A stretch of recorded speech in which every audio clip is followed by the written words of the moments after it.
Assalamualaikum warahmatullahi wabarakatuh, teman-teman. Kita kembali ke part 7 dalam materi matematika, yaitu kita akan membahas materi perbandingan. Catatan, perbandingan terbagi menjadi dua, yaitu perbandingan senilai, dua perbandingan berbalik nilai. Perbandingan senilai. Perbandingan senilai adalah perbandingan di mana jika satu variabel naik, maka variabel kedua juga ikut naik. Begitu sebaliknya. Contohnya kita punya A sama dengan 20, pasti B-nya juga ikut naik. Contohnya kita bilang gini, Ibu Rani membeli 5 bungkus harga 60.000. Jika ia menambah 20 buku, berapa harga buku yang harus dibayarnya? Seperti itu. Begitu sebaliknya, jika A-nya turun pasti B-nya turun. Perbandingan berbalik nilai adalah perbandingan di mana jika satu variabel turun maka variabel 2 naik, begitu juga sebaliknya. Nah, contohnya misalnya dalam proyek Adi membuat rumah dalam 16 hari dengan pekerja 20 pekerja. Jika Andi ingin siap dalam 14 hari, berapa pekerja yang Andi yang harus ada di hari itu? Nah, gitu. Ini rumusnya. Perbandingan senilai. Rumusnya A1 per B1 sama dengan A2 per B2. Contohnya gini.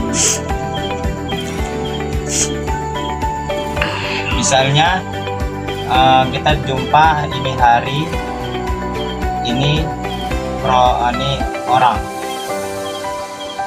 Ya, harinya itu 12 hari dalam 4 orang. Nah, ditanya itu harinya berapa? Harinya hari dalam ini 6 orang. Nah, kita tahu di sini, kita tahu sama dengan ini namanya A1 atau terserah A1, berarti ini namanya A2.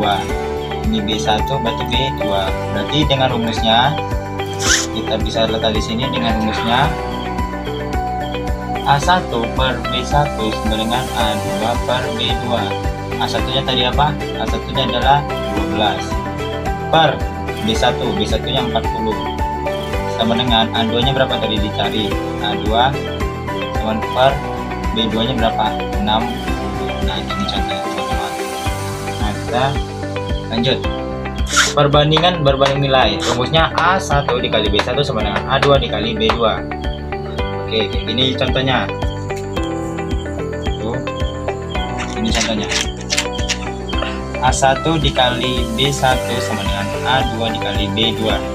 A1 nya tadi berapa? A1 nya 12 dikali B1 nya tadi berapa? 40 sama dengan A2 nya tadi berapa? A2 nya dicari dikali 60. Dan kalau teman-teman masih bingung, ada rumus cepatnya, yaitu yang ditanya perbanding sama dengan perbandingan yang dicari per perbandingan diketahui dikali jumlah atau selisih yang diketahui. Perbandingan yang dicari itu apa contohnya? Contohnya diketahui umur Andi 3:5, dengan umur Andi 30, dicari umur Anton. Nah, berarti yang ditanya ini umur Anton, perbandingan dicari berarti umur Anton itu perbandingannya berapa? Contohnya 5, perbandingannya contoh 3 dikali berapa tadi umurnya si Adi? Contohnya tadi 20 tahun. Tuh, ini contoh. Ini yang biasanya dituliskan dalam perbandingan rasio, yaitu ini perbandingan rasio atau hubungan bagian. Perbandingan yang membandingkan dua nama, dua angka banding atau A banding B dan banding objek. Contohnya dalam uang itu sama dengan Rp 12.000, kalau dalam umur itu sama dengan 12 tahun. Rumusnya seperti yang tadi nih, yang dicari perbandingan yang ditanya, perbandingan diketahui, jumlah atau selisih yang diketahui. Ini sama seperti ini. Oke.